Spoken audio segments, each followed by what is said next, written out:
Cuán firme cimiento se ha dado a la fe.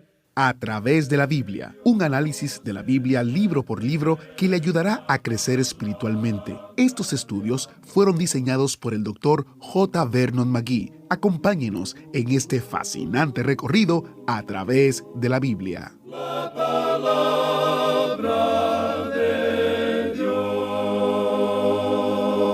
Es muy común que en el momento en que las personas están más dispuestas a pensar y hablar acerca de Dios es cuando la tragedia golpea. ¿Has encontrado que esto sea cierto en tu vida? Cuando nuestras iglesias, familias o comunidades atraviesan situaciones difíciles, los corazones de las personas se vuelven más receptivos a las cosas espirituales. También surgen más preguntas sobre cómo Dios obra en nuestras vidas y sobre su soberanía y su amor. Hoy, en nuestro estudio, nuestro maestro Samuel Montoya no oculta ni se disculpa sobre por qué Dios permite que la nación de Israel atraviese tiempos muy difíciles. En última instancia, Dios está atrayendo los corazones de su pueblo de vuelta hacia Él, pero no va a ser fácil. Supongo que realmente nunca lo es. Estamos en Joel capítulo 1 en nuestro recorrido por toda la palabra de Dios. Y tenemos un recurso que le será de mucho provecho. Es el librito Oscuridad y Luz, el Día del Señor. Si alguna vez usted ha estado confundido acerca de la profecía, este es el librito para usted. El Dr. McGee explica claramente el escenario de Dios para el futuro tal como se describe en la Biblia, evento por evento, desde el rapto hasta la Nueva Jerusalén. La frase «el día del Señor» tiene una referencia definitiva al regreso de Cristo a la tierra para establecer su reino. Descargue este recurso sin costo alguno en a través de la Biblia.org/recursos. A través de la Biblia.org/recursos. Y si usted vive o tiene una dirección en los Estados Unidos, puede llamarnos al número 1-800-880-5339. 1-800-880-5339 y con gusto le enviaremos una copia impresa. Lamentablemente no podemos enviarlo fuera de los Estados Unidos, pero puede descargarlo en línea. Conozca todos los detalles en a través de la Biblia.org/recursos. Iniciemos nuestro tiempo en oración. Padre eterno, rendimos a ti nuestros corazones y nos disponemos a estudiar tu palabra. Te pedimos que tu Espíritu Santo nos ministre y que uses al Maestro para tu gloria. En el nombre de Jesús te lo pedimos. Amén. Y ahora, busque su Biblia o encienda su Biblia en Joel capítulo 1, verso 14, porque iniciamos nuestro recorrido bíblico de hoy con las enseñanzas del Dr. McGee en la voz de nuestro maestro Samuel Montoya. Continuamos hoy, amigo oyente, nuestro viaje por el libro de Joel. En nuestro programa anterior estuvimos observando una gran plaga de langostas que pasó por la tierra en el día del profeta Joel. Él vivió probablemente en la época de Elías y Eliseo, y también probablemente fue un contemporáneo de ellos. Por supuesto, alguien quizá diga, bueno, ¿y por qué no escribieron ellos en cuanto a esto? Bueno, porque ni Elías ni Eliseo eran profetas que escribían. En esa época los profetas no estaban escribiendo. Joel fue el primero que escribió. Y encontramos que él comienza describiendo una plaga de langostas que probablemente en esa misma época estaba arrasando toda la tierra y destruyendo todos los árboles vivientes. Fue como un ejército invasor y era una advertencia para la nación porque pasarían varios años antes de que el reino del norte fuera llevado a la cautividad. Él está ahora describiendo esto y está diciendo a la gente las cosas que tienen que hacer. Y él comenzó diciendo en el versículo 8 de este capítulo 1 de Joel, «Llora tú como joven vestida de cilicio por el marido de su juventud». Es decir, una novia que ha perdido a su esposo. Él murió quizá en una batalla. Y ella llora y se lamenta, y eso es lo que tiene que hacer esta nación. Luego Él les dice que tienen que estar de luto, que tienen que avergonzarse, que tienen que gritar o gemir y que ellos tienen que vestirse de cilicio. Él les dice que se tienen que vestir de cilicio y de cenizas y que los sacerdotes deberían lamentarse también. Y en el versículo 13 dice entonces, ceñíos y lamentad, sacerdotes, gemid, ministros del altar, venid, dormid en cilicio, ministros de mi Dios, porque quitada es de la casa de vuestro Dios la ofrenda y la libación. O sea que ya no había ofrenda, no había una libación ofrecida a Dios. La economía de la tierra había sido arruinada y no había suficiente ni siquiera para hacer una ofrenda a Dios. Y luego en el versículo 14, donde comenzamos nuestro estudio hoy, Él continúa esto y dice aquí, y esta es la séptima cosa que Él sugiere que ellos hagan, Él dice, proclamad ayuno. Ahora Dios nunca les había pedido antes que hicieran esto. Usted recuerda que Dios les había dado los días de fiesta. Él nunca les había dado un día de ayuno. No fue sino hasta cuando ellos se hundieron en el pecado, y el pecado que este profeta menciona y que estaba destruyendo a la nación era la embriaguez. Estaba robando a la gente de su forma normal de pensar, haciendo alcohólicos de todos ellos. Ellos no eran capaces de tomar las decisiones correctas. Y no fue sino hasta cuando ellos se hundieron en el pecado que Dios les dio ese día de ayuno. Y aquí Joel les dice a ellos, proclamad ayuno. Y la octava cosa que les dice es, convocada asamblea. Es decir, que Él quería que se reunieran. Dios quería que todos se reunieran y se regocijaran en su presencia, pero Él dice que esta tiene que ser una asamblea solemne. Ahora, la novena cosa que vemos es la siguiente. Congregad a los ancianos y a todos los moradores de la tierra en la casa de Jehová vuestro Dios, y clamad a Jehová. Esta era la ocasión de ir a la iglesia. Se cuenta la historia de dos hombres que pertenecían a la misma clase de club, un club donde se bebía mucho, ya que la mayoría son así. Y estos dos hombres eran muy buenos amigos, y cierto día se vieron en la iglesia, y uno le dijo al otro, «Bueno, yo no sabía que tú ibas a la iglesia». Y el otro le contestó, «Bueno, yo no sabía que tú lo hacías tampoco». Y el primero dijo, «Pues yo no voy a la iglesia, este es el primer día, pero tengo un hijo en la guerra y creo que ya era hora que yo fuera a la iglesia». Amigo oyente, son los momentos de grandes dificultades y problemas los que llevan a la gente a Dios. Ahora Él dice aquí que todos los habitantes de la tierra tendrían que ir, no a un día de fiesta, sino a un día de ayuno. Y la última cosa que vemos aquí, la 10ª, dice, y clamad a Jehová. Clamad a Jehová. ¿Por qué? Porque Dios es misericordioso, porque Dios muestra su gracia. Dios quiere perdonar. Nuestro Dios es un Dios maravilloso. Ellos tenían que acercarse a Él y Él oiría y respondería a su oración si ellos se acercaban a Él en tiempo de dificultad. Luego de haber presentado esta advertencia, y estos son mandatos en realidad, estas son las cosas que ellos deben hacer si quieren la bendición de Dios sobre ellos. El profeta ahora sale de este juicio de las langostas de una manera muy destacada, como casi todos los profetas lo hicieron, pero no hay nada que se pueda comparar a lo que hace Joel aquí. Él sale de una situación local para dirigirse al fin de los siglos. ¿Para hacer qué? Bueno, leamos aquí el versículo 15 que dice, «Ay del día, porque cercano está el día de Jehová, y vendrá como destrucción por el Todopoderoso». Ay del día. Ahora, ¿de qué está hablando aquí Joel? Bueno, escuchemos lo que dice. Leamos otra vez este versículo 15. «Ay del día, porque cercano está el día de Jehová, y vendrá como destrucción por el Todopoderoso». De la misma manera en que ha habido pequeños modelos, pequeños esbozos o diseños de aquello que viene en el futuro, esta plaga local era como el día de Jehová. Era una advertencia, era un cuadro de eso. Es algo que debería haber alertado a la gente, pero ahora Él les va a decir algo en cuanto al futuro. Aquello que viene en el futuro, aquello que había sido prometido a David, era un reino. Y en realidad David había sido levantado para reinar sobre ese reino, y habría paz sobre la tierra, y entonces la guerra cesaría.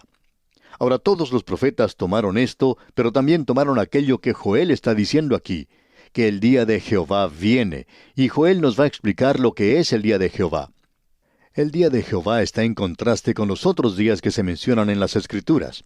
Usted y yo nos encontramos viviendo en lo que se llama en la Escritura el día del hombre. Comenzó con Nabucodonosor. El Señor Jesucristo lo llamó la hora o el tiempo de los gentiles. y que Jerusalén durante este período iba a ser pisoteada hasta que se cumpliera el tiempo de los gentiles. Ahora nosotros estamos viviendo en el día del hombre. El hombre es el que hace los juicios hoy. No se apela hoy a Dios. Nosotros apelamos a la Corte Suprema, pero no se apela a Dios. Las naciones hoy se han olvidado completamente de Dios. Ellos piensan que es nada más que una palabra para mencionar en caso de apuro, o aún una palabra para blasfemar. ¿Qué es el Día del Hombre? Vamos a citar una declaración que hizo el Dr. Schaeffer en su teología sobre la doctrina, y queremos presentarla porque es algo muy importante de comprender de lo que es el Día del Hombre. El Día del Hombre, dice, este tema ha sido oscurecido en ocasiones por los traductores y se refiere solamente una vez en el Nuevo Testamento. En la primera epístola a los Corintios, capítulo 4, versículo 3, donde dice, «Yo en muy poco tengo el ser juzgado por vosotros o por tribunal humano, y ni aun yo me juzgo a mí mismo». En este pasaje, esa frase de tribunal humano es en realidad una referencia a la opinión humana que es corriente en esta época, lo cual puede ser traducido literal y apropiadamente como el Día del Hombre. Y hasta aquí la cita que mencionamos del Dr. Schaeffer. Usted y yo, amigo oyente, estamos viviendo en el Día del Hombre. Y crea lo que abunda el humanismo hoy. El hombre cree que puede resolver el problema del mundo en el presente. ¿Y qué es lo que ha hecho el hombre?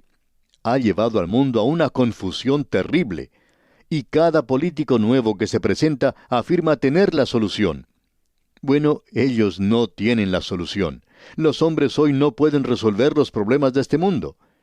Comprendemos que ha habido conversaciones tras puertas cerradas en los gobiernos de que las grandes naciones en el mundo de hoy no pueden resolver los problemas de este mundo. Ahora nosotros estamos viviendo en el Día del Hombre. La Escritura nos habla de otro día que vendrá, y ese es el día cuando Cristo venga a tomar su iglesia y sacarla de este mundo, y todos los creyentes estaremos ante Él. Usted puede leer lo que el apóstol Pablo dice allá en su primera epístola a los Corintios, capítulo 1, versículos 7 y 8. Leemos allí, «De tal manera que nada os falta en ningún don, esperando la manifestación de nuestro Señor Jesucristo, el cual también os confirmará hasta el fin, para que seáis irreprensibles en el día de nuestro Señor Jesucristo». ¿Cuál es ese día? Bueno, el día en que Él venga a sacar su iglesia, y la iglesia se presenta ante el tribunal de Cristo.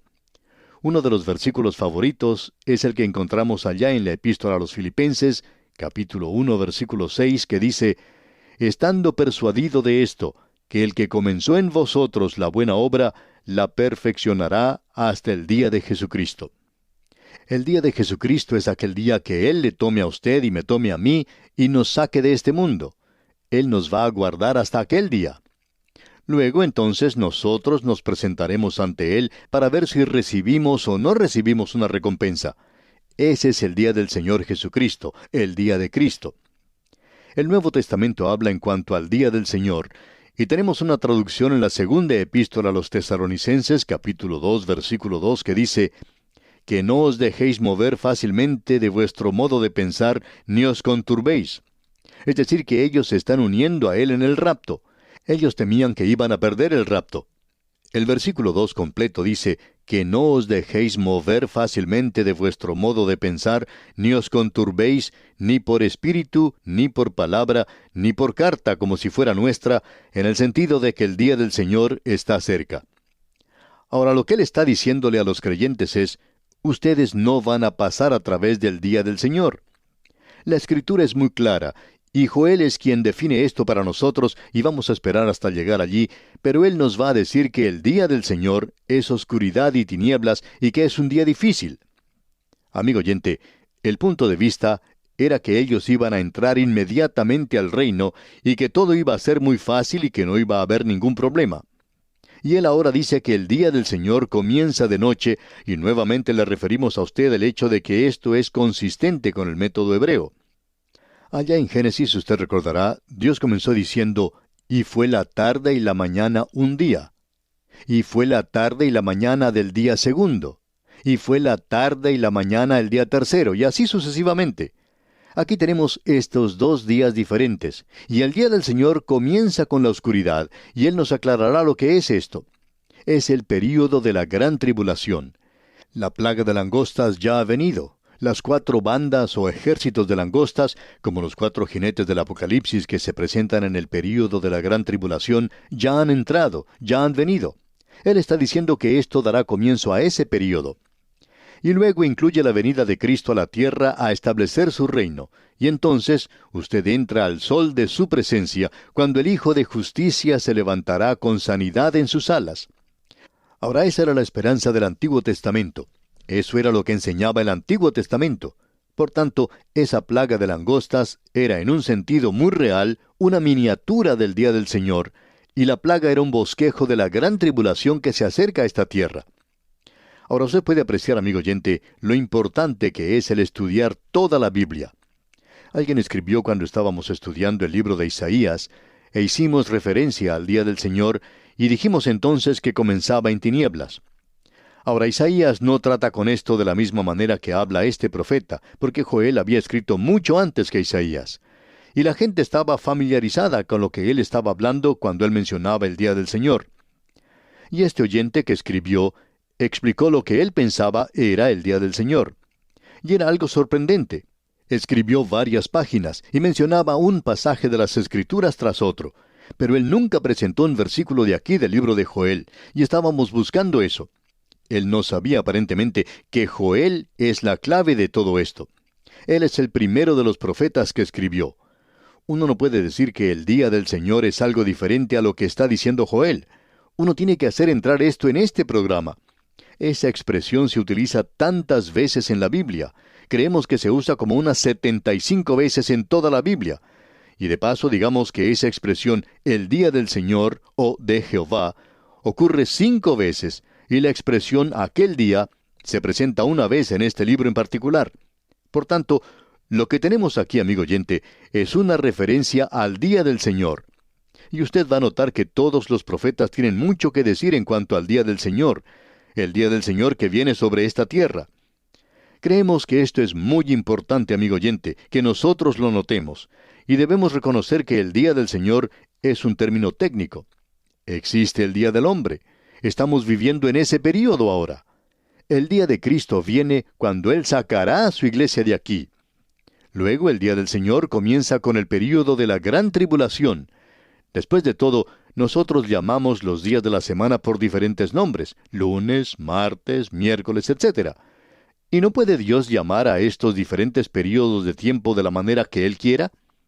Por cierto que eso no es algo que los hombres pensaron, y por cierto que yo no hubiera pensado en llamarlo así. Pero esto lo encontramos aquí en la palabra de Dios, lo que estamos observando ahora, y es importante que comprendamos esto. Queremos seguir avanzando ahora porque lo que tenemos aquí es muy importante, y debemos aclarar que el día de Jehová no es el mismo día que se menciona en Apocalipsis. El día del Señor en Apocalipsis es el primer día de la semana, como lo dice muy claramente el Nuevo Testamento. Escuchemos ahora lo que dice el versículo 16, cuando el profeta habla aún en cuanto a la plaga de las langostas. El versículo 16 del capítulo 1 de Joel dice, «¿No fue arrebatado el alimento de delante de nuestros ojos, la alegría y el placer de la casa de nuestro Dios?» Ya no hay más alegría ni gozo en la casa de Dios. Y pensamos que esa es una de las características de hoy. Uno puede ver esto de una manera muy clara cuando tiene oportunidad de visitar muchas iglesias en muchas localidades. En muchas partes, uno puede apreciar la tristeza que existe en algunas congregaciones cuando se reúnen, ya sea en una conferencia o en una iglesia. Uno puede apreciar quizás cierto espíritu de expectación y anticipación, pero no se nota allí ese sentido de placer y la alegría que debería existir. Cierto hombre comentaba esto con un predicador habiéndolo observado predicar varias veces. Él notó que el predicador siempre trataba de hacer sonreír a la gente con algo humorístico al principio. Y él dijo que la razón por la cual este hombre hacía esto era porque existe un nivel muy bajo de gozo en las congregaciones del presente. Y así es, amigo oyente. Eso es algo que ha existido por mucho tiempo ya. El gozo ya se ha apartado. Y hoy, aunque tenemos de todo, no hay gozo y alegría en las reuniones. Ahora, en el versículo 17 de este capítulo 1 de Joel leemos, «El grano se pudrió debajo de los terrones». ¿Ve usted, amigo oyente? El grano ni siquiera podía crecer. ¿Por qué? Porque las langostas se habían comido todo, aún esa parte de la planta que entraba en la tierra. Y luego dice, los graneros fueron asolados. O sea que uno no podía llenar los graneros. Leamos ahora los versículos 17 y 18 completamente, y dicen, el grano se pudrió debajo de los terrones, los graneros fueron asolados, los alfolíes destruidos, porque se secó el trigo. Cómo gimieron las bestias, cuán turbados anduvieron los hatos de los bueyes, porque no tuvieron pastos. También fueron asolados los rebaños de las ovejas. Usted puede apreciar, amigo oyente, que vino una gran hambre a esta tierra. Escuchemos ahora lo que dice el versículo 19. A ti, oh Jehová, clamaré, porque fuego consumió los pastos del desierto, y llama abrasó todos los árboles del campo. Esto fue algo que consumió todo como el fuego. Pero no era el fuego, sino las langostas. Ellas fueron las que abrazaron la tierra como si hubiera sido un gran incendio.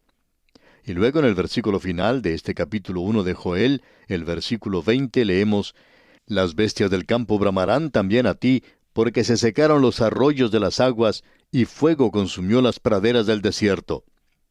El mundo animal también sufrió la plaga. Las bestias del campo clamaban a Dios. Los ríos se habían secado. No había lugar donde pudieran pastar las bestias. Esta era una época terrible, traicionera.